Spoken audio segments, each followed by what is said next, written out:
প্রতিদিন করার মতো কিছু ছোট ছোট আমলে সালেহ শিখিয়ে দিবেন। প্রতিদিন করার মতো প্রথম আমলে সালেহ হলো 5 ওয়াক্ত নামাজ সময় মতো ধীরে ধীরে আদায় করবেন। এর চাইতে বড় কোনো আমলে চলে না। এই একটা যদি করেন আর ছোটখাটো কোনো আমল নাও করতে পারেন, বড় গুনাহ থেকে বেঁচে থাকেন, ইনশাআল্লাহ নাজাতের পথ অর্ধেক সুগম হয়ে যাবে। 5 ওয়াক্ত নামাজ, এইটার কোনো বিকল্প ইসলামে আর কিছু নাই। এইটা ঠিক রাখতেই হবে, এই ক্ষেত্রে কোনো ছাড় নাই। দাঁড়ায় না হলে বসে শুয়ে যেভাবে পারেন পড়তেই হবে, কোনো ছাড় নাই।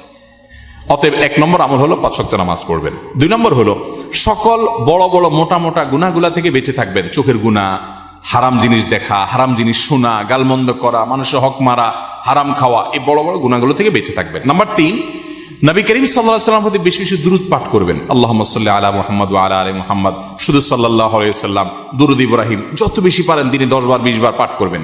নাম্বার 4, ইস্তিগফার বেশি বেশি করবেন। আস্তাগফিরুল্লাহ ওয়া আতুবু ইলাইহি, আস্তাগফিরুল্লাহ ওয়া আতুবু ইলাইহি, আস্তাগফিরুল্লাহ আল্লাযী লা ইলাহা ইল্লা হুয়াল হাইয়ুল কাইয়্যুম, এরকম ইস্তিগফার পড়বেন। নাম্বার 5, যেই কোনো কাজ করবেন, এই কাজগুলোর পাশাপাশি কোরআনে কারীমের তেলাওয়াত প্রতিদিন একটু একটু করে করবেন। বিশেষ করে সূরা ইখলাস, কুল হুয়াল্লাহ সূরা একবার পড়লে 3 ভাগের কোরআন 3 ভাগের 1 ভাগ পড়ার সমান সওয়াব হয়। অতএব আপনি চাইলে কয়েক মিনিটের ভিতরে পুরো 1 খতম কোরআনের সওয়াব পেতে পারেন। বিশেষ সূরা ইখলাস পাঠ করবেন।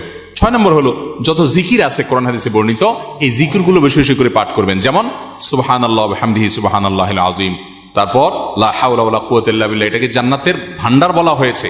তারপর আপনার দুরূদ ইব্রাহিমের পাশাপাশি অন্যান্য সাধারণ দুরূদ তো পড়বেনই। যত জিকির আছে এর মধ্যে একটা জিকির আছে ইয়া জাল জালালি ওয়াল ইকরাম, বেশি বেশি করে। তাহলে ইয়া জাল জালালি ওয়াল ইকরাম, সুবহানাল্লাহ ওয়া বিহামদিহি সুবহানাল্লাহিল আযীম এবং লা হাওলা ওয়ালা কুওয়াতা ইল্লা বিল্লাহ, স্পেশালি এই 3টা বেশি বেশি জিকির পাঠ করবেন। কোন মুসলমানকে জাহান্নামে দেওয়ার পর কখনো কি তাকে জান্নাতে দেওয়া হবে?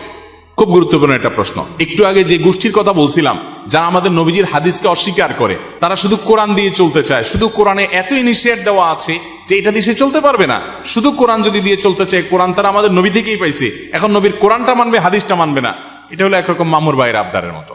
তো এই লোকগুলা বলে যে যারা জাহান্নামে যাবে তারা চিরকাল জাহান্নামে যাবে, আর কোনোদিন জান্নাতে যাবে না। এটা ভুল কথা। কোরআনে কারিমে আল্লাহ রাব্বুল আলামিন জাহান্নামীদের বিভিন্ন বিবরণ উল্লেখ করেছেন। অনেক পাপের কারণে জাহান্নামে স্থায়ী থাকার কথা বলেছেন, কিন্তু এগুলো সম্পর্কে খোদ নবী করিম সাল্লাল্লাহু আলাইহি ওয়াসাল্লাম কি ব্যাখ্যা দিয়েছেন, যার পরে কোরআন নাজিল হয়েছে, যাকে আল্লাহ পাঠিয়েছেন আমাদের কাছে, সেটা তারা জানার চেষ্টা করে না। বুখারী সহ বিভিন্ন হাদিসের কিতাবে বর্ণিত হয়েছে সন্দেহাতীতভাবে যে নবী করিম সাল্লাল্লাহু আলাইহি ওয়াসাল্লাম জাহান্নাম থেকে সর্বশেষ উদ্ধার হওয়া ব্যক্তি কিভাবে উদ্ধার করা হবে সে বিবরণ দিয়েছেন।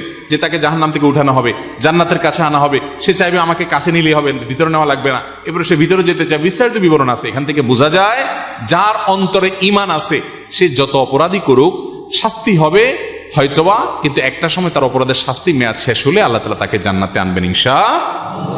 এই চিন্তা করে এবার তাহলে নিশ্চিন্তে পাপ করতে পারেন, যেহেতু জান্নাতে আসবেনই একবার, আর টেনশন কি। কিন্তু জাহান্নামে পড়ার পরে আল্লাহ তাআলা আমাদেরকে হেফাজতে রাখুন। কেউ যদি বেদাতকে সুন্নত মনে করে বা বলে, তার কি ঈমান থাকবে? বেদাতকে সুন্নত বললেই বেঈমান হয়ে যাবে না, এত সহজ ক্যালকুলেশন করা যাবে না। একটা আমলকে একজন বেদাত বলছে, আরেকজন বলছে না এটা, আপনি বলছেন বেদাত, আমি বলছি না বা দাঁত, এটা দাঁত আছে। কেউ দাঁত পাইছে, কেউ দাঁত পায় নাই, অর্থাৎ কেউ সুন্নত মনে করতেছে, কেউ বেদাত পাইছে।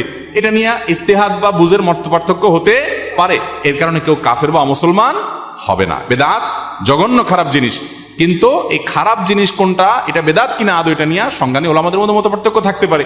অনেক বড় বড় ইমামদের মধ্যে মত পার্থক্য আছে। একই কথাকে একজন ইমাম বলছেন বেদাত, আরেকজন বলছেন এটা বেদাত না। অতএব এটা নিয়ে মারামারি করবেন না।